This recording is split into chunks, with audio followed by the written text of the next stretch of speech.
¿Están todos ahí? ¿Me escuchan bien? Sí, Bien, genial.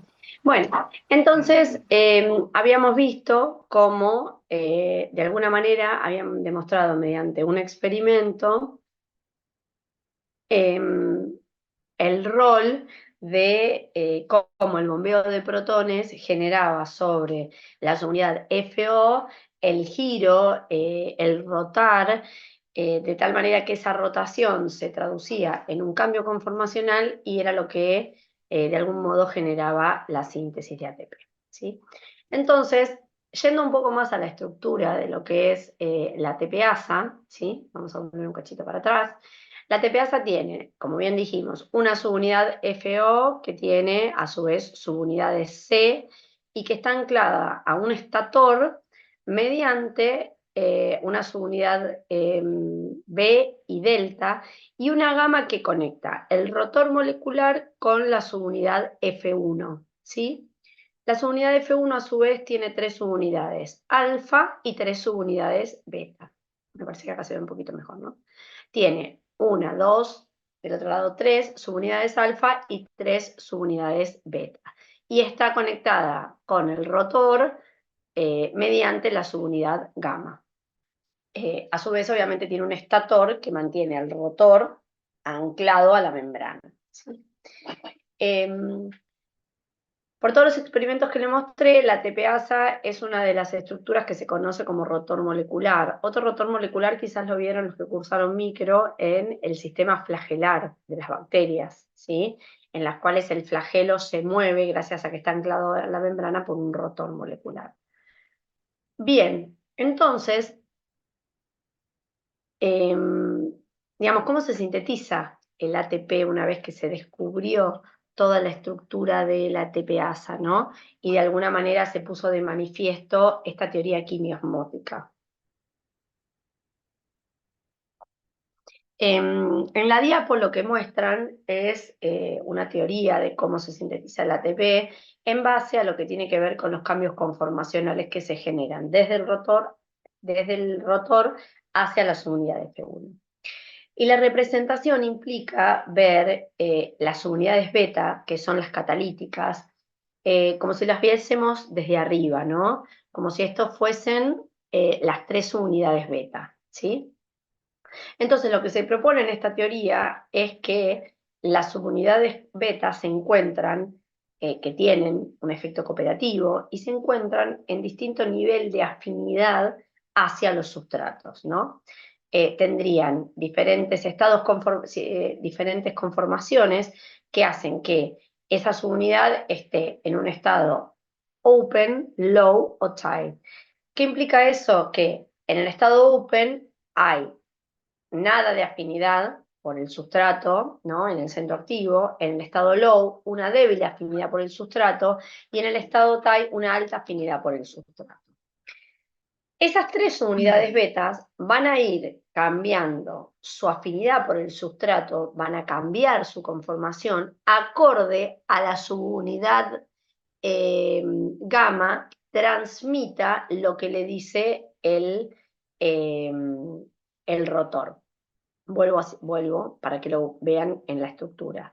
Lo que estamos diciendo es que estamos viendo desde arriba las unidades, desde arriba estas unidades beta y esta subunidad gamma que transmite el cambio conformacional desde el rotor sería lo que en este esquema ven en verdecito.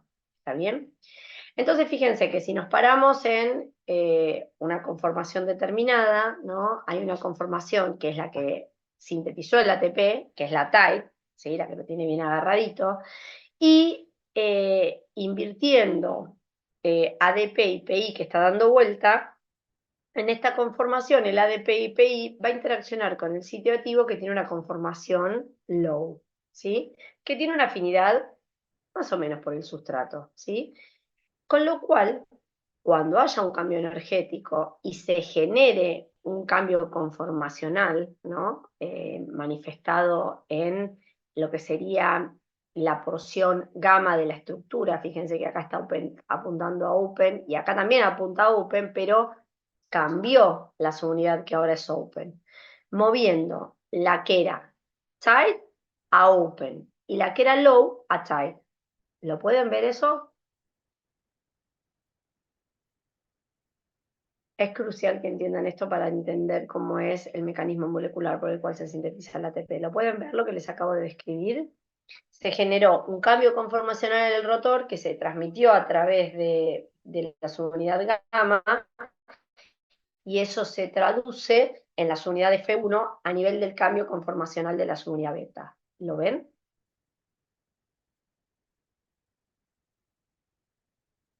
Escuché una allá lejos. ¿Se entiende? Bueno, entonces, fíjense que cuando esta subunidad pasó de low a tight, el ADP y el PI se acercan más. Y el ATP que ya estaba sintetizado, como ahora quedó en esta subunidad que cambia la conformación y se hace open, puede liberarse, ¿sí? Y en este punto, la conformación tight hace que el ADP y el PI queden tan cercanos que se sintetice el ATP. ¿Está bien? Entonces, lo que está demostrado mediante perfiles de energía de activación es que esto es cierto, que el salto energético en realidad está dado en la liberación del ATP. Es la que requiere mayor energía. No cuando se sintetiza, sino cuando se libera del ATP sintasa, ¿sí? En este sentido, fíjense que una vuelta completa, o sea, un cambio conformacional completo, ¿cuántos ATP va a sintetizar? Va a sintetizar 3 ATP, uno por cada conformación. O sea, la subunidad beta, que tiene 13, que son 3, tiene que pasar por todas las conformaciones para que cada subunidad beta pueda sintetizar un ATP. ¿Se entiende? Entonces, una vuelta de 360 grados del rotor va a generar 3 ATP. ¿Está bien?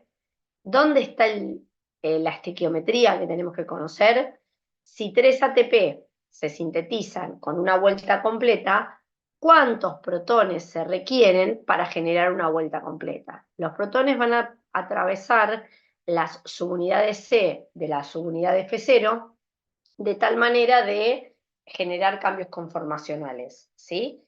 Esos cambios conformacionales son los que van a terminar dando la vuelta completa. Entonces, dependiendo de la cantidad de subunidades C que haya, es la cantidad de protones que se requieren para dar una vuelta completa, ¿sí?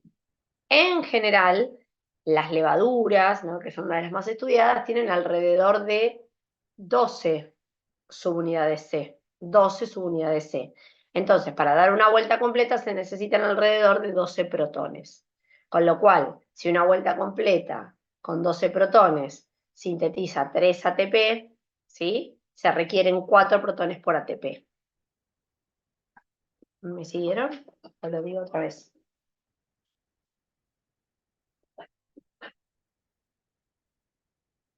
Bueno. ¿Se entendió, profe? Bueno, perfecto, buenísimo. Entonces, no solamente los protones van a entrar hacia la matriz a favor del gradiente, sino que fíjense que en contratransporte tiene que entrar fosfato y ADP. ¿Y cómo entra el fosfato y el ADP desde el citosol hacia la matriz? Bueno, con la excreción del ATP.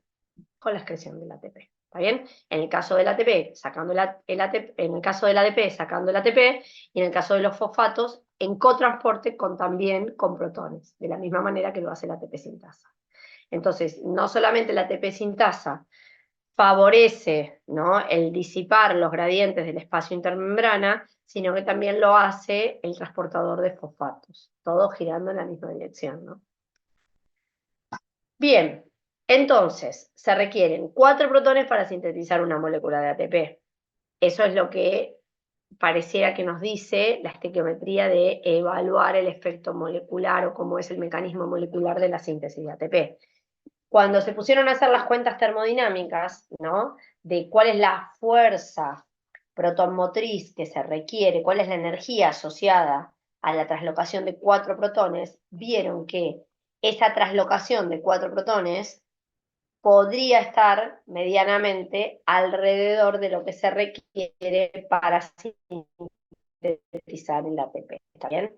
Entonces, eso medianamente, fíjense que en condiciones intercelulares, más o menos necesitamos 70 kJ por molécula de ATP, y entonces estaría bien que se necesiten 3 a 4 protones, porque para el trabajo que hay que hacer para traslocar los protones, teniendo en cuenta la concentración y el potencial de membrana, sería aproximadamente 18 kilojoules, con lo cual estaríamos en ese orden, y la teoría sería medianamente aceptable, ¿sí?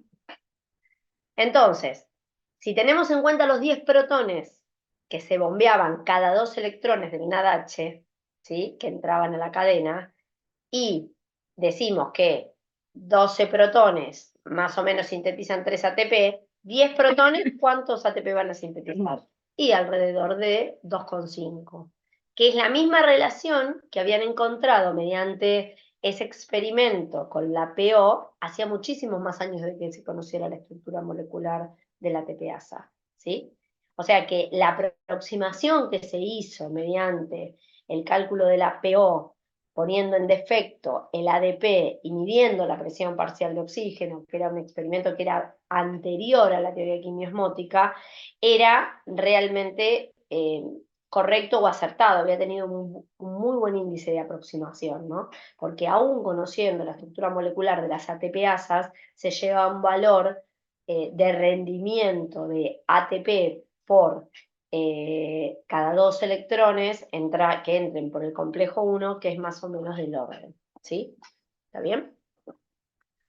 Entonces, tenemos 2 maneras, o sea, las 2 maneras fueron correctas, ¿no?, de hacer el cálculo, o mejor dicho, el conocimiento de la estructura molecular de la TPasa permite, de alguna manera, decir que lo que se había calculado con el experimento tan rudimentario del cálculo de la relación PO era cierto, ¿sí? Bien, todas estas son cuentas que después les pueden servir para algunos ejercicios de la guía, y por último, lo que vamos a discutir es ¿qué otro efecto podemos evaluar en mitocondrias aisladas, ¿no? En mitocondrias aisladas se puede agregar sustancias que disipen por sí mismas el gradiente. Entonces, de esa manera, podríamos desacoplar la respiración de la síntesis de ATP. Si nosotros ponemos en ese experimento en el cual tenemos las mitocondrias aisladas una sustancia que pueda tomar protones del espacio intermembrana y llevarlo a la matriz, ¿no?, un transportador electrónico, una sustancia que en el espacio intermembrana tome los protones y se convierta en algo protonado y pueda atravesar la membrana mitocondrial interna, eso desacoplaría el gradiente, haciendo que esa cadena fluya constantemente, pero que la síntesis de ATP se planche, ¿sí? ¿Es viable con la vida un desacoplante?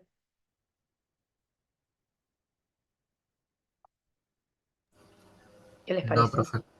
No, ¿sí? Por eso les recalco en la diapositiva que esto se ensaya siempre en mitocondrias aisladas. Es lo mismo que cuando uno ensaya el consumo de oxígeno agregando inhibidores de la cadena, ¿no? Son ensayos que nosotros hacemos en mitocondrias aisladas para demostrar, ¿no?, el funcionamiento de una cadena transportadora de electrones, ¿está? Recuerden que hay mucho conocido, pero hay mucho desconocido. Supónganse, si uno aísla una bacteria de la Antártida, ¿no? No sabemos qué cadena transportadora de electrones expresa.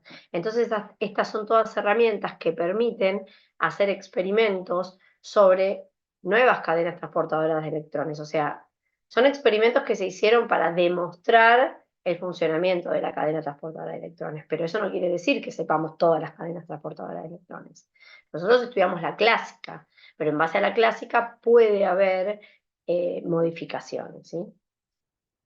Bien, Profe, con sí, esto tendría que entender que nosotros no tenemos desacoplantes en el organismo, ¿no? ojo, sí, algunos naturales, pero que no funcionan igual que un desacoplante químico, ¿sí? Por ejemplo, en mitocondrias específicas, ¿no?, que son las mitocondrias que básicamente forman parte de lo que se conoce como el tejido adiposo marrón, ¿sí? Se expresan proteínas como, por ejemplo, la termogenina, que lo que hacen es desacoplar la cadena de la síntesis de ATP, ¿sí? ¿Para qué? Para generar calor. Ustedes saben que el tejido adiposo marrón es el tejido adiposo que mantiene el calor, por ejemplo, en organismos que hibernan, ¿sí? Y los bebés recién nacidos, los adultos, o a medida que la criatura crece, va perdiendo, pero el tejido adiposo marrón suele estar recubriendo tejidos nobles, como por ejemplo los riñones, ¿no? Inclusive cuando el bebé es recién nacido se le suelen ver manchas. Se lo llama tejido adiposo marrón porque se lo ve más marrón por la gran cantidad de mitocondrias que tiene, ¿sí? Y ese tejido adiposo marrón lo que hace es acoplar la beta-oxidación, que genera mucho sustrato para la cadena transportadora de electrones, o sea, eh, oxida ácidos grasos, de tal manera que esa cadena transportadora de electrones tiene mucha energía, pero gran parte de esa energía se desacopla para generar calor, ¿sí? Eso sería un desacoplante natural, ¿sí? Que desacopla la respiración de la cadena transportadora de electrones en pos de una función biológica, ¿sí? Obviamente, las criaturas lo van perdiendo a medida que van creciendo, los organismos que hibernan, no, porque viven de ese tejido adiposo marrón en el momento en el cual tienen que conservar la temperatura corporal, ¿sí? ¿Se entendió? Sí, se entendió. Bien. Bueno, entonces, por último, casi por último, ¿no? ¿Cuál es el chiste de la cadena, no? ¿Qué es lo que regula la cadena? Fíjense que en ningún momento mencionamos ningún regulador, ¿no? De estas enzimas que oxidorreducen compuestos y que toman electrones y se los pasan a la coenzima Q, o de la coenzima Q se lo pasan al citocromo C, ¿sí? En definitiva, la cadena solo se va a regular, ¿por qué? Al fin de la historia. O sea, ¿qué es lo que va a permitir que esa cadena procese más NADH o más succinato? ¿Quién permite que la velocidad de la cadena avance y avance y avance?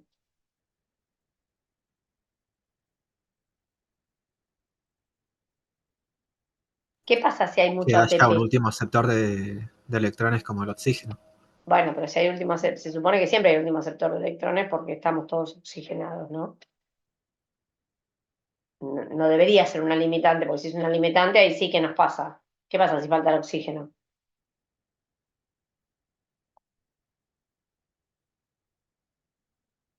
¿Qué pasa si no llega oxígeno a las células?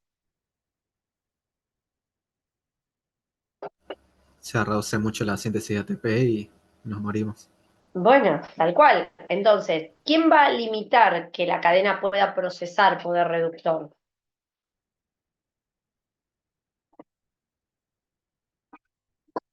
En definitiva, nosotros veíamos que muchas reacciones estaban reguladas por qué, chicos.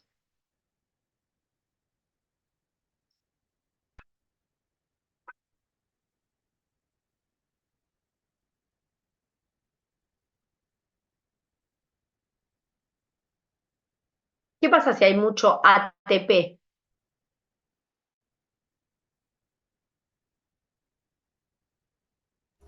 Se inhibe la síntesis por el producto. Sí, más que por el producto, el ATP modula alostéricamente muchísimas reacciones, ¿sí? Sobre todo todas las de la vía oxidativa, ¿está bien? ¿Por qué si hay mucho ATP se modulan negativamente las reacciones? Impidiendo que qué. Si se modulan negativamente las reacciones, ¿qué es lo que estamos impidiendo? ¿Qué es lo que la célula está impidiendo? La oxidación de la glucosa, por ejemplo. Por ejemplo, la oxidación de la glucosa. Y si no se oxida la glucosa, ¿quién no se reduce?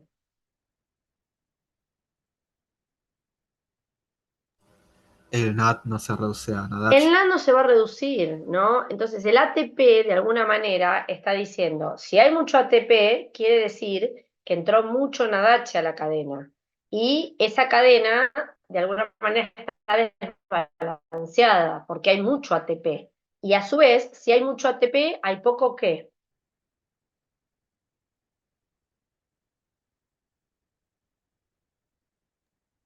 Poco ADP. ADP. ADP. Y si hay poco ADP, ¿qué está pasando con la cadena? ¿Qué es lo que se va a acumular? Si hay poco ADP, esto no puede traccionar, entonces ¿quién se acumula?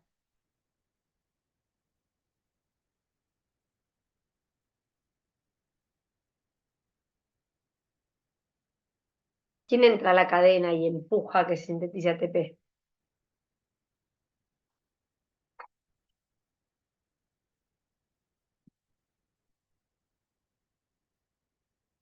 ¿Quién entra, chicos? El Hola. NADH. El NADH, ¿está bien? Es como, ¿no? Una polea. Entonces, si hay mucho ATP, hay poco ADP. Y si hay poco ADP, eso no fluye y el NADH se acumula. ¿Está? Entonces, cuando hay mucho ATP, se comienza, de alguna manera se modula negativamente la cadena transportadora de electrones, pero no es que se modula, es que al no traccionar del gradiente, ¿sí? El NADH no puede entrar, y con lo cual el NADH se acumula. Entonces, fíjense que este ATP va a ir a avisarle a todas las reacciones, las más importantes. Si ustedes toman sus apuntes, ahora les va a parecer chino básico, pero esta diapositiva es un repaso general. El ATP va a modular la cadena por un efecto de masa, porque si hay mucho ATP, hay poco ADP y eso no puede fluir. A su vez, va a inhibir al ciclo de Krebs, ¿no? Va a regularlo negativamente para que no se genere más NADH, va a inhibir al complejo de la piruvato deshidrogenasa para que el piruvato no siga fluyendo hacia Krebs mediante la formación del acetil-CoA, y va a inhibir a la piruvato quinasa diciéndole: no me sigas mandando esqueletos carbonados a oxidar porque no estoy pudiendo dar abasto. ¿Sí? A la inversa, si hay mucho ADP, le está pidiendo todo lo contrario. Entonces, en definitiva, la cadena no regula, pero es el fin de la historia. Y es quien regula mediante la acumulación del NADH, o sea, la acumulación de su sustrato y la acumulación de su producto, a cómo el metabolismo se sigue oxidorreduciendo. ¿Sí? Una cosa similar pasa con el NADH. Si hay mucho ATP, la cadena transportadora de electrones se modula, el NADH se acumula y también frena a las reacciones del ciclo de Krebs, del cual es producto, y frena al complejo de la piruvato deshidrogenasa. ¿Sí? No frena, modula negativamente, ¿no? ¿Estamos de acuerdo? ¿Sí? Es el fin de la historia. Recuerden que siempre que alguien se oxida, o sea, los esqueletos carbonados se oxidan, alguien tiene que reducirse. Y eso, esa energía está acumulada en el poder reductor del NADH. Bien, ¿sí? ¿Qué tal? ¿Cómo lo sintieron? Hola, Sí, esta última parte se entendió bien. Yo ¿se entendió tendré bien? a repasar el mecanismo de la generación de ATP. Bueno, sí, la ATP sintasa la tienen que agarrar, la tienen que leer y tienen que tratar de entender, digamos, si ustedes entienden cómo es el mecanismo de síntesis mediante cómo esos tres complejos beta sintetizan el ATP, van a poder visualizar claramente cómo es la relación estequiométrica. Y si ustedes entienden la relación estequiométrica, después la pueden aplicar a cualquier organismo. ¿Por qué? Porque recuerden que no todos los organismos expresan la misma cantidad de su unidad de C. ¿Qué quiere decir esto? Que no todos los organismos, para dar una vuelta de 360 grados, lo cual equivale a sintetizar 3 ATP, tienen que traslocar 12 protones. Algunos traslocan 10, algunas traslocan 14, ¿sí? Están entre 10 y 14, pero no es una diferencia, pero hay diferencias, ¿está bien? ¿Sí? Bien, bueno, son 4:20. Si quieren hacemos un pequeño break y vemos algo de fotosíntesis, ¿les parece? ¿sí? Aunque sea el inicio, para que Bueno, ustedes profe. tengan material para trabajar, ¿sí? Sí, ¿A qué profe, hora nos perfecto. conectamos? Bueno, son y cuarto, yo tengo 17 en la compu, y media, así vemos un cachito. No vamos a ver mucho, pero aunque sea para que tengan material para arrancar y que no nos quede tanto para el viernes que viene y el viernes que viene, porque seguramente más ejercicios no hicieron, ¿sí? Y no voy a lidiar con ustedes sin verles las caras con los ejercicios. Entonces, preferible que avancemos un poquito con la teoría, así ustedes tienen material sobre lo que estudiar y el viernes terminamos con lo que quede de fotosíntesis y vemos los ejercicios que queden de cadena y fosforilación oxidativa, ¿sí? ¿Está bien? ¿Vieron el de cadena, el que le da a los diferentes complejos? Eh, ¿cómo, ¿Eh? cómo era el ejercicio, profe? Porque con eso no me acuerdo. Uno que le da que hay diferentes dadores de electrones a los diferentes complejos y aceptores de los diferentes complejos, ¿no? Ah, sí, sí, sí, lo hicimos. ¿Ese lo vieron? ¿Y cuál les quedó por ver entonces? Bueno, después lo hablo con Joe para que veamos algún ejercicio juntos el viernes, ¿sí? ¿Está bien? Bueno, y media nos volvemos a conectar, ¿sí? Y vemos algo de fotosíntesis, ¿está? Bueno, profe. Listo.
Bueno, vamos a avanzar un poquitín, ¿no?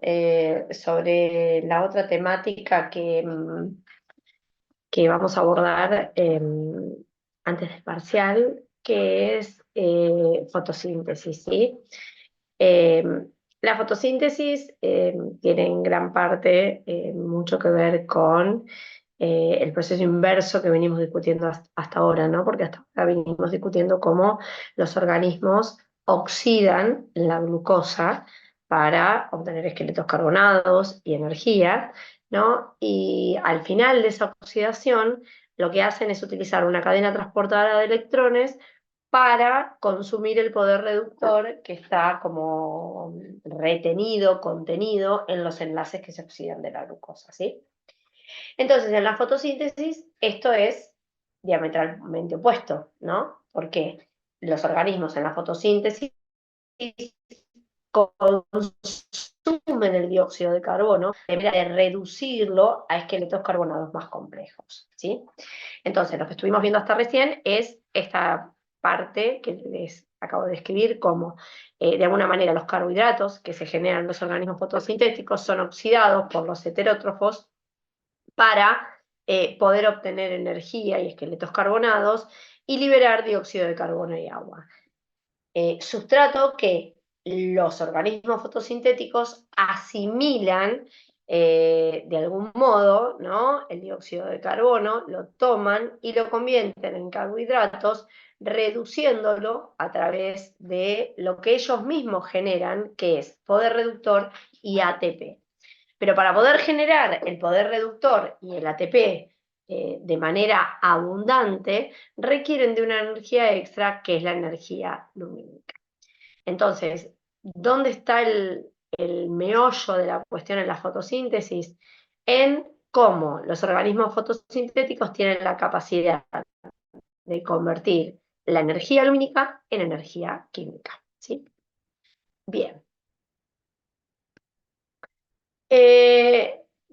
Los primeros que descubrieron un poco este proceso fotosintético fueron allá por el siglo pasado unos señores llamados Van Mil y Hill, que fueron los primeros que describieron que era en una organela particular de las células vegetales, el cloroplasto, donde se llevaba a cabo el proceso de la fotosíntesis, ¿sí?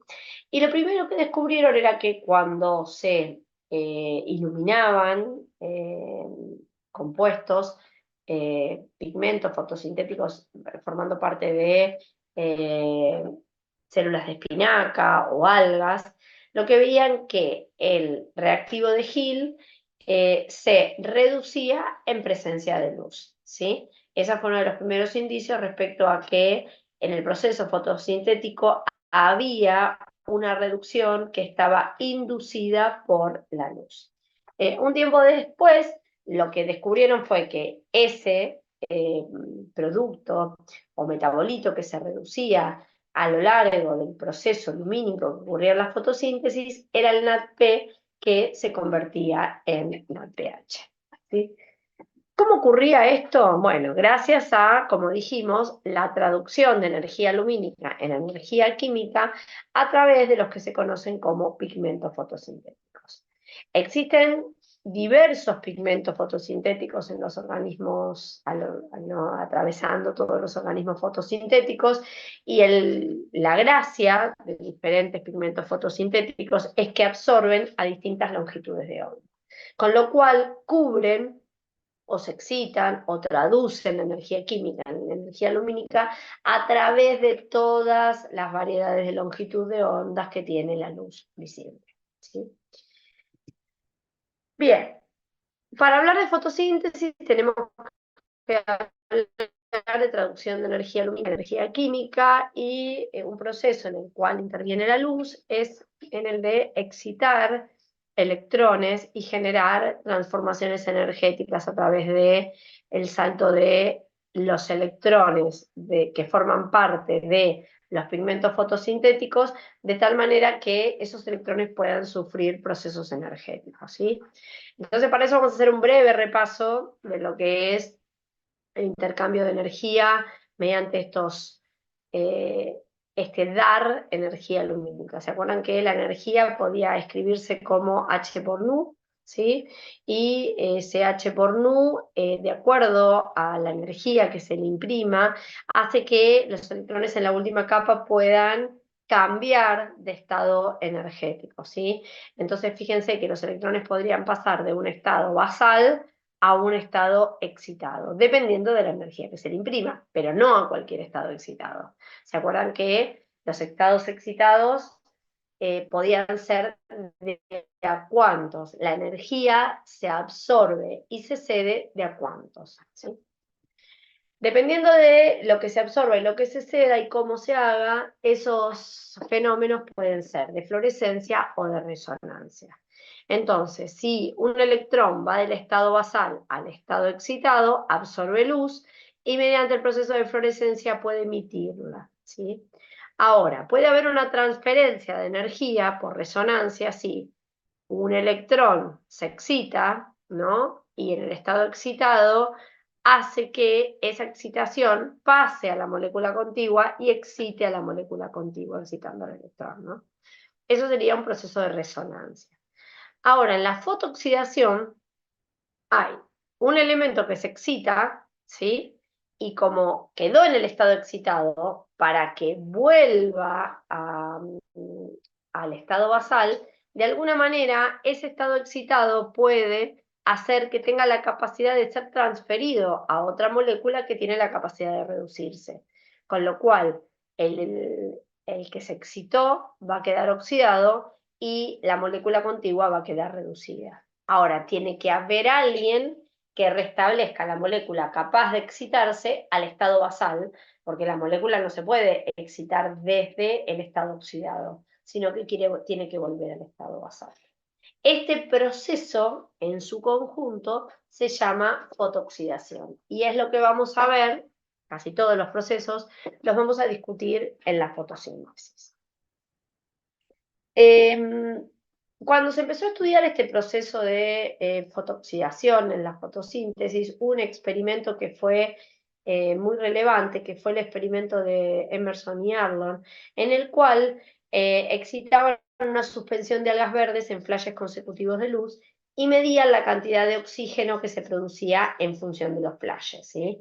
Recuerden que la reacción que ocurre en el caso de la fotosíntesis es distinta a la que ocurre en el caso de la respiración. En la respiración, el último aceptor de electrones es el agua, el oxígeno que se convierte en agua. En cambio, en la fotosíntesis, el agua es el dador electrónico al sistema y lo que se libera es oxígeno, ¿sí? Entonces, lo que veían era que cuando excitaban estas algas, había una máxima producción de oxígeno aproximadamente a los 20 milisegundos. Y que cada flash generaba un producto que debía ser consumido antes que el sistema pudiera funcionar otra vez, ¿sí? En caso contrario, la energía se perdía como calor o fluorescencia. Y los complejos de clorofilas que se oxidan deben reducirse antes de volver a excitarse. Luego midieron la cantidad de oxígeno producido en función de la intensidad de flashes para el tiempo entre flashes de 20 milisegundos, y lo que veían es que se generaba una pendiente de 8 cuantos cada 20 moléculas de oxígeno. Entonces, sobre la base de todos estos datos, tuvieron la idea de que en realidad no era que había una única clorofila que absorbía, sino que cada tantas clorofilas que absorbían, había una molécula que era la que se fotooxidaba y liberaba oxígeno, ¿sí? Entonces, plantearon la hipótesis de que existían moléculas antena que traducían por resonancia esa energía hasta llegar a un centro de reacción que era el que se fotooxidaba, ¿sí?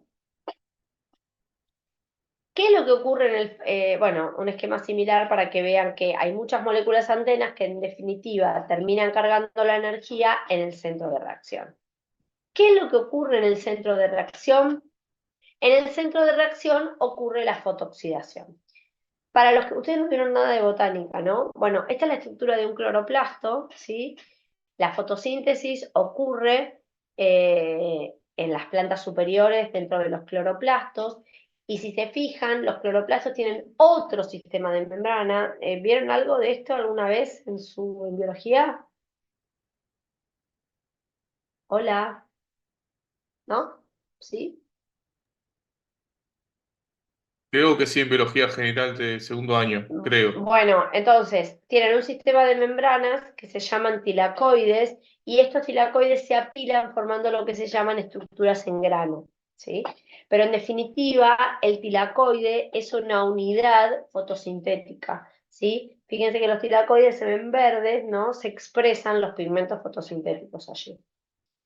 Bueno, hay distintos tipos de fotosistemas, y en los fotosistemas son donde ocurre la fotooxidación, ¿sí? Eh, En definitiva, la fotooxidación ocurre en una molécula de centro de reacción, que también es una clorofila, ¿sí? Que se excita, y que esa excitación genera un gradiente, un movimiento de protones a través de una membrana. Fíjense que en este caso está dibujada una membrana bacteriana, una membrana procariota, porque hay bacterias que también hacen fotosíntesis. Entonces, en los casos de los fotosistemas que se expresan en estas bacterias púrpuras, vemos que el fotosistema se excita por la presencia de la luz, y al excitarse, cuando libera su electrón, lo que hace es transferírselo a una feofitina, que a su vez se lo transfiere a una tipo ubiquinona, y que después esa ubiquinona, a través de un ciclo Q, se lo transfiere también a un citocromo, ¿sí? Entonces, si ustedes ven, esta transferencia de estos electrones a través de un ciclo Q genera, como vimos en cadena, una translocación de protones al espacio periplásmico, ¿sí? Entonces, este fotosistema, ¿qué es lo que va a hacer? Va a generar ATP cuando esto esté acoplado a una ATPasa, ¿sí? Y lo que no genera es poder reductor, pero no importa, cada dos electrones que se mueven, cada electrón requiere un H por nu, porque recuerden que ahí se aplica la dualidad de onda-partícula. El H por nu tiene que pegarle a un electrón del sistema para excitarlo. Entonces, si queremos mover dos electrones, hay que mover dos H por nu. Cada dos electrones que se excitan, se bombean 4 protones. Entonces, en el caso de estas bacterias púrpuras, el fotosistema lo que hace es generar mucho ATP a través de la incidencia de la luz, y el poder reductor se la da algún otro compuesto que tenga la posibilidad de oxidarse, ¿sí? Hay distintos fotosistemas para distintas, ya sea bacterias púrpuras o bacterias verdes sulfuradas, que pueden o generar solo ATP o generar ATP y nada H. A su vez, esos organismos autótrofos que no generan ATP y nada H pueden sacar su poder reductor de otro compuesto, ¿sí? Entonces, el NADPH y la fuente de carbono para sintetizar glucosa se pueden obtener de una fuente inorgánica, ¿sí? De otros compuestos. Esto en el caso de las bacterias. En el caso de las plantas superiores, se descubrió que existían dos fotosistemas. Y uno de los experimentos más relevantes que puso en evidencia el esquema Z de las plantas superiores fue el hecho de iluminar también algas, ¿no? Unas algas particulares que tienen los dos fotosistemas. Fíjense que es una publicación de Emerson, con distintas longitudes de onda, ¿sí? En este caso lo que hacían era evaluar la producción de oxígeno con una longitud de onda sin o con el suplemento de una luz verde amarilla, ¿sí? Esta luz verde amarilla tiene una longitud de onda mayor, con lo cual tiene mayor energía, ¿sí? Entonces, la curva superior se obtiene restando luz verde-amarilla, que genera solo la luz verde, y fíjense que a partir de una cierta longitud de onda, ¿no? Con diferentes luces, el consumo de oxígeno cae rápidamente. Entonces, mientras que se sostenía la irradiación con una luz, el consumo de oxígeno era constante, hasta que de golpe el consumo de oxígeno caía, lo que decía que el sistema no estaba pudiendo, ¿no? Generar más movimiento de electrones. Entonces, como con distintas luces se vio una caída diferente, se pensó que había más de un fotosistema que lo que hacía era excitarse a diferentes longitudes de onda, ¿sí?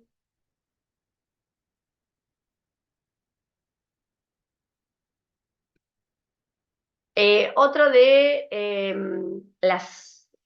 los experimentos que demostraron también que podía haber más de un fotosistema en las plantas superiores era este experimento en el cual lo que se hacía era observar el estado redox del citocromo B6F, que se sabía que formaba parte de la estructura de excitación de los fotosistemas, y se evaluaba con una longitud de onda y con otra longitud de onda cuándo se prendía y cuándo se apagaba. Entonces, si de alguna manera se prendía la luz de 680, había una reducción, ¿no? De el citocromo B6F, ¿sí? Perdón, ¿una reducción? Sí. Sí. Mientras que cuando se cambiaba de longitud de onda, ese efecto se alteraba, ¿sí? Y lo que quería decir que, perdón, una oxidación. Y cuando se prendía la luz de 562, eso hacía que los electrones fluyeran y que el citocromo se redujese. Cuando se apagaba esa luz, el citocromo volvía a oxidarse, que lo que quería decir que no volvían a pasar electrones a través de ese citocromo. Eso no ocurría cuando se bloqueaban los sistemas con un herbicida como el DMSU. Entonces, todas estas evidencias llevaron a pensar que había algo que intercambiaba, que dejaba pasar los electrones a través de al menos fotosistemas que se excitaban con distintas longitudes de onda. Y eso es lo que finalmente se planteó como hipótesis, que había dos fotosistemas, ¿sí? Un fotosistema que se excitaba por debajo de 700 y uno por debajo de 680, ¿sí? Entonces, cuando se prende la luz por debajo de 680, ¿sí?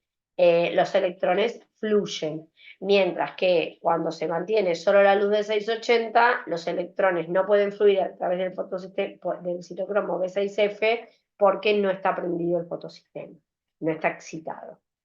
Entonces, lo que se sostiene como teoría del trabajo de los fotosistemas en conjunto es que los dos fotosistemas tienen que estar excitados para que los electrones fluyan a través de la cadena transportadora de electrones de la fotosíntesis y finalmente terminen en el pH. Entonces, ¿cómo ocurre esto?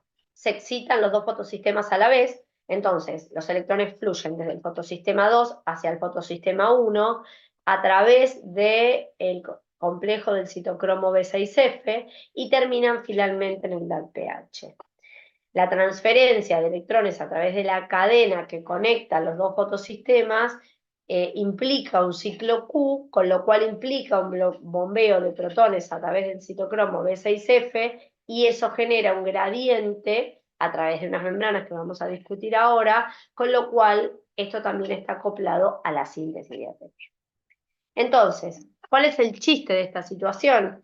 La luz incide sobre, por ejemplo, el citocromo, el fotosistema 2, y eso hace que esta clorofila que forma parte de este fotosistema se excite, y esa excitación reduce a la geofitina, que después reduce a una plastoquinona, que en definitiva son catalizadores, moléculas que transfieren electrones y que catalizan la oxidorreducción a través de la cadena. De ahí a una segunda quinona, y de ahí atraviesan el fotosistema, el citocromo B6F, y de ahí una plastocianina que en definitiva transfiere los electrones a el fotosistema 1. Pero ojo, para que el fotosistema 1 pueda tomar electrones, ¿sí?, tiene que haber sido excitado. Entonces la plastocianina tiene que haber sido excitado y haber soltado su electrón. Porque para poder tomar electrones de la plastocianina, este fotosistema 1 tiene que haber pasado a un estado que es el de, sería P700 reducido, ¿sí? Entonces recién cuando baja al P700 reducidos es que puede tomar los electrones de la plastocianina, ¿sí? Siempre los electrones pasan desde una molécula que está reducida a una que está oxidada. Perdón, acá acá me equivoqué, disculpen chicos. Acá esto tiene que ser, como se excitó y liberó el electrón, tiene que quedar como P700 oxidado, ¿sí? P700 oxidado. Fíjense que el P700 se excita por la luz y le transfiere el electrón a una clorofila aceptora de electrones para que se reduzca. Entonces él tiene que quedar oxidado. Y es en el estado oxidado que la plastocianina le puede ceder el electrón para que vuelva al estado basal y pueda otra vez ser excitado por la luz, ¿sí? Entonces, los dos fotosistemas tienen que excitarse para que el electrón fluya a través de los dos y finalmente termine en esta cadena en el NADPH, ¿sí? Con lo cual, para que un electrón fluya, ¿cuántos H por nu necesitamos? 2. Uno para el fotosistema 1 y otro para el fotosistema 2. Si tenemos que reducir un NADPH, tienen que fluir 2 electrones. Entonces, por cada 2 electrones, requerimos 2 H por nu que incidan sobre el fotosistema 2 y 2 H por nu que incidan sobre el fotosistema 1. ¿Estamos de acuerdo? Para que la segunda H por nu incida sobre el fotosistema P680, le tiene que pasar lo mismo que el 700, ¿no? Tiene que haber cedido sus electrones y convertirse en P680 oxidado. ¿Está bien? O sea que tuvo que haber liberado su electrón y haber sufrido este proceso para que, en definitiva, ¿quién le da el electrón para que vuelva al estado basal? Este electrón se lo da el agua, ¿sí? Que poco a poco le va dando los electrones al P680 para que pueda seguir excitándose todo el tiempo, ¿sí? Entonces, por cada 2 electrones, 2 H por nu, ¿sí? Uno para el fotosistema 1 y otro para el fotosistema 2, 2 para el fotosistema 1, 2 para el fotosistema 2, ¿sí? Profe, una pregunta, no sé si me quedó Sí, muy claro. El dale. intermedio va ¿Se a me su forma oxidada, recibe el electrón y después es excitado por el H por mu, sería así. Para que sea excitado tiene que volver al estado basal, o sea que no tiene que estar ni excitado ni oxidado. ¿Está bien, Gastón? Profe, no, me parece que no lo entiendo. ¿Cómo es que Es va del estado difícil, es difícil. fundamental a excitado? Vamos a volver a este cuadro, a ver si lo pueden ver.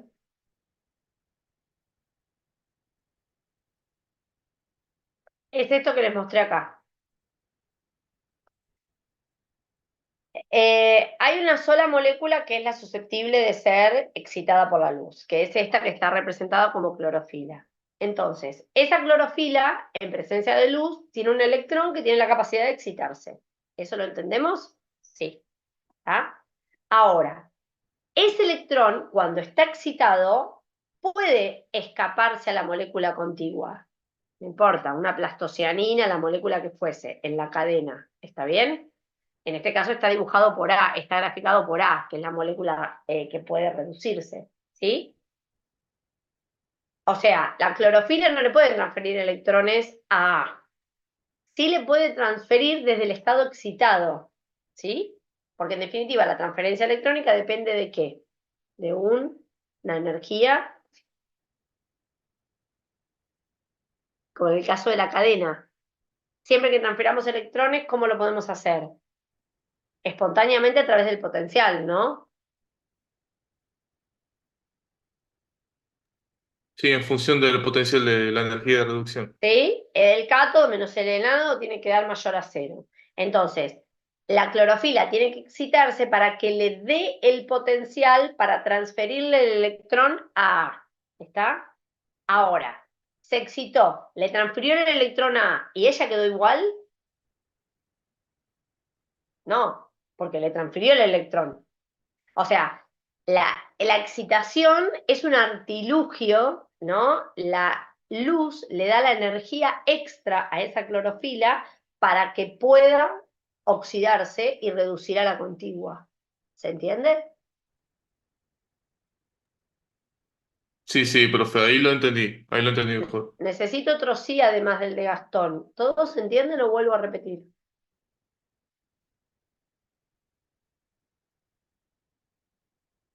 Entonces, una vez que le transfirió el electrón a A porque pudo hacerlo, porque previamente la luz le dio ese plus de energía, ¿sí? Entonces, él lo transfirió el electrón, se acabó. Eso es inamovible, queda oxidado. Ahora, si él es el encargado de absorber la energía lumínica, es el único que tiene esa capacidad, no la puede absorber desde el estado oxidado. ¿Se entiende? Porque en definitiva, ese H por nu es un cuanto de energía y para que pueda volver a excitarse, la luz no le puede dar más energía. Entonces no lo puede llevar desde el estado oxidado al estado excitado. ¿Sí? Lo puede llevar del estado basal al excitado. ¿Sí? Gastón, que sos el único que me está siguiendo. Sí, profe, ahí ya lo entendí mejor. Entonces, alguien tiene que restablecer la clorofila al estado basal, ¿no? ¿Quién es? El agua. El agua restablece la clorofila al estado basal. En el caso de la fotosíntesis, ¿no? Bien. Entonces, ¿sí? Son dos fotosistemas que hacen que los electrones fluyan, en definitiva, hacia la formación de NADPH, ¿sí? Fíjense que la ecuación global es que el agua le da los electrones al NADP para convertirse en NADPH y ella se convierte en oxígeno, ¿sí? Pero esa reacción es exactamente la inversa de la que nosotros vimos en cadena, ¿no? Y nosotros siempre decimos que las reacciones ocurren espontáneamente. ¿Quién genera la espontaneidad sobre esta reacción? ¿Quién hace que esta reacción pueda ser cuesta abajo energéticamente hablando? No dice solo agua y NADP más. ¿Quién está involucrado ahí dando el plus de energía para que la reacción en definitiva termine siendo espontánea? ¿Es la energía lumínica, profe? Es la energía lumínica. Es la energía extra que da la luz. ¿Sí? Perfecto. Bueno, en todo esto había también digamos, algún tipo de incógnita respecto a cómo hacía el agua para transferirle de a uno los electrones al P680. Porque en definitiva se sabía que era el agua la que se convertía en oxígeno, pero el agua cuando se convierte en oxígeno, ¿cuántos electrones pone de por medio? Agua en oxígeno, ¿cuántos electrones dijimos que había en el medio? La vimos esa reacción hace... ¿Se acuerdan? 2 electrones por cada medio mol de oxígeno. O sea que por cada oxígeno entero, 4. 4, ¿no? Pero bueno, estamos viendo que el P680 los toma de a uno los electrones, no es que los toma de a 4, ¿está? Entonces, ¿cuál era el truco que tenía la naturaleza para eso? Cuando se empiezan a hacer experimentos, ¿no? Con flashes lumínicos muy controlados y con sistemas que tenían cloroplastos muy sincronizados, se ve que en realidad el disparo de la molécula de oxígeno se daba cada 4 flashes. Cada 4 flashes se disparaba la molécula de oxígeno. O sea que eso daba a pensar que había algún mecanismo, ¿no?, que hacía que, fíjense que el disparo era cada 4, cada 8, cada 2. Después se desincroniza el sistema, pero al principio, cuando las clorofilas de estos cloroplastos de espinaca estaban perfectamente sincronizados, o sea, venían de la oscuridad y de golpe y porrazo les empezaban a dar los flashes, veían que los disparos eran para 4. Entonces se pusieron a indagar un poco más cómo era el mecanismo mediante el cual esa agua se convertía en oxígeno. Y vieron que el intríngulis estaba en la enzima que cataliza esa oxidorreducción, ¿sí? Y la enzima que cataliza esa oxidorreducción, que se dio a conocer como complejo partidor del agua, es una enzima que tiene en su grupo prostético manganeso. Entonces lo que se descubrió es que es el manganeso el que va cambiando de estado de oxidación dentro de la enzima, ¿no? Y pasando vieron que el manganeso es un metal de transición, entonces tiene la capacidad de pasar por varios estados de oxidación. De tal manera que transfiere los electrones de A1 al fotosistema P680 y cuando está todo oxidado, ¡brum!, el agua se reduce completamente a oxígeno. Es una maravilla. Bien, no solo eso ocurre así, sino que además, obviamente, las estructuras están muy bien ubicadas, ¿sí? Les voy a compartir una diapo que a lo mejor es un poquito más linda. Ah, no, tengo otra que los puede acompañar. A ver, vamos a ver un poco el cloroplasto en una forma más simple para que lo puedan ver. Ahora volvemos a la diapositiva. Esto era lo que yo les decía. El cloroplasto es una organela, tipo la mitocondria, ¿sí? Entonces tiene una membrana interna, una membrana externa, como si fuese la mitocondria. Vieron que se creen que evolutivamente tanto las células vegetales evolucionaron a partir de una bacteria que hizo simbiosis con una eucariota ancestral y a su vez después incorporaron de las arqueas, ¿no? Que también hicieron simbiosis y las que hacían fotosíntesis y generaron esta organela como el cloroplasto, ¿no? Entonces, fíjense que esto tiene la doble membrana y a su vez tiene este sistema de sacos aplanados. Este sistema de sacos aplanados también tiene una bicapa lipídica, ¿sí? Entonces, fíjense que esa bicapa lipídica, esto sería una cosa así, ¿no? Como si fuera esto. Esto es el tilacoide, ¿está bien? Entonces, hacia el exterior está el estroma del cloroplasto, que es donde va a ocurrir la fijación de carbono, ¿sí? O la reducción de dióxido de carbono, ¿sí? Y hacia el interior del cloroplasto es donde se encuentran, no hacia el lumen del tilacoide, perdón, es hacia donde se encuentran las otras estructuras. Entonces, fíjense que de alguna manera lo que tiene que ver con el transporte electrónico a través del fotosistema 1 incide la luz y el NADPH se sintetiza hacia el estroma. ¿Por qué? Porque es donde se va a utilizar, ¿sí? Donde se va a sintetizar el dióxido de carbono.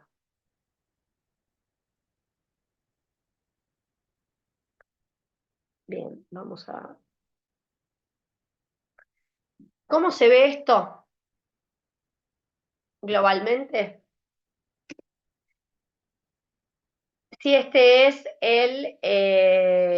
el lumen del tilacoide, o sea, esto que está acá adentrito, y esto es el estroma, ¿no? La luz incide sobre el fotosistema 2, generando una excitación que es transferida a través de el complejo 2 por distintas moléculas que terminan en un ciclo Q a través del citocromo B6F, ¿sí?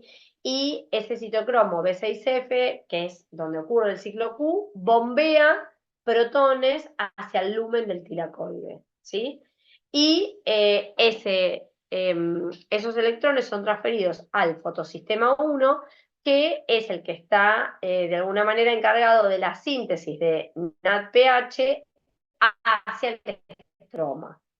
Por último, como ese lumen del tiracoide es un saco muy aplanadito y el bombeo de protones se genera hacia adentro, ese gradiente que se generó hacia adentro es la fuerza protón motriz para lo que se conoce como la síntesis de ATP.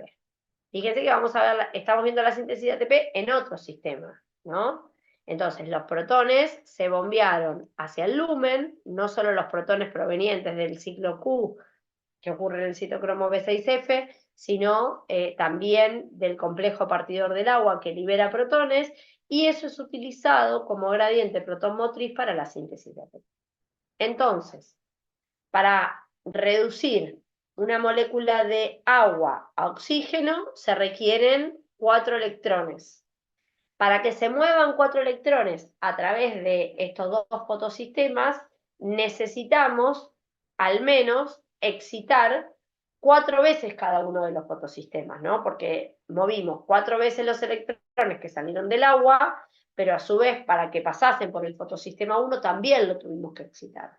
Entonces, 4 electrones movidos a través de los dos fotosistemas requieren el doble de fotones, porque primero hay que moverlos de uno, pero para que fluyan hay que excitar también el segundo fotosistema, ¿sí? Entonces, eso es lo que hace que, de algún modo, 4 electrones requieran 8 H por nu. ¿Está bien? ¿Sí? Cada un electrón, 2 H por nu. Cada 4 electrones, 8 H por nu. ¿Sí? Eso es, digamos, la estequiometría de lo que sería la síntesis de NADPH y ATP, ¿no? Promovida por la luz. Esto sería en el caso de de las algas, perdón, y también de las plantas superiores que tienen 2 fotosistemas. Recuerden lo que les había puesto en una de las diapos, ¿sí? Me falta esto, que las cianobacterias tienen los 2 fotosistemas, pero no poseen cloroplastos, ¿no? Porque son, como bien dijimos, bacterias. ¿Está? Bien, con todo esto, nos queda todavía una parte, pero con todo esto pueden avanzar. Nos quedan algunas partes que las podemos repasar cuando retomemos el tema, pero con esto pueden avanzar con los problemas, y el viernes que viene hacemos problemas de lo que nos quedó de fosforilación oxidativa, de fotosíntesis algo, y terminamos con lo que nos quede de fotosíntesis. ¿Les parece? Y los largo temprano. ¿Ah? Bueno, profe. Bueno, buen fin de semana, que lo disfruten. Gracias, profe. Nos vemos. Bueno, nos vemos. Gracias.